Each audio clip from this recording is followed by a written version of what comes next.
வணக்கம் ஜெயிலர் ஐயா. வணக்கம். யார் நீங்க? நான் தான் இந்த ஊர்ல மொத்த காய்கறி வியாபாரி. ஓஹோ, நீங்க தான் என் நண்பர்களுக்கு விருந்து வச்சவரா? என்ன விஷயம்? வியாபார விஷயமா உங்களை கொஞ்சம் தனியா கண்டுக்கலாம்னு. நான் வியாபாரி இல்லையே. மன்னிக்கணும். இங்க விளையிற காய்கறிங்க எல்லாத்தையும் நானே வாங்கிக்கிறேன். நீங்க வீதியில விக்கிற விலைய உங்க வீட்லயே தந்துடுறேன். அதான் எவ்வளவு பெரிய பரவலாக உள்ளோம்.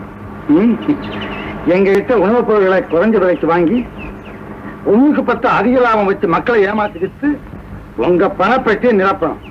இதுதான் உங்க திட்டம். அதுதானுங்கிற வியாபாரம். இது வியாபாரம் இல்ல, பகிரங்க கொள்ள, பக திருட்டு. உழைக்கிறவருக்கும் வாங்குறவங்களுக்கு இடையே நின்று அவங்க ரத்தத்தை உறிஞ்ச ஓனாக நீங்க தான். உங்களை போன்ற இடைத்தரகளால் தான் விலைவாசிகள்லாம் உயர்ந்து நானே குட்டிச்சோராய் போய் மக்கள் அவதிப்படுறாங்க. அதெல்லாம் இருக்கட்டுங்க. கொஞ்சம் கூட லாபம் இல்லாத காரியத்துல நீங்க ஈடுபடுறீங்களே, அதனால உங்களுக்கு என்ன லாபம்? எனக்கு என்ன லாபம்? மரம் பழுக்குதே, அதுக்கு என்ன லாபம்? மழை பொழியுதே, அதுக்கு என்ன லாபம்?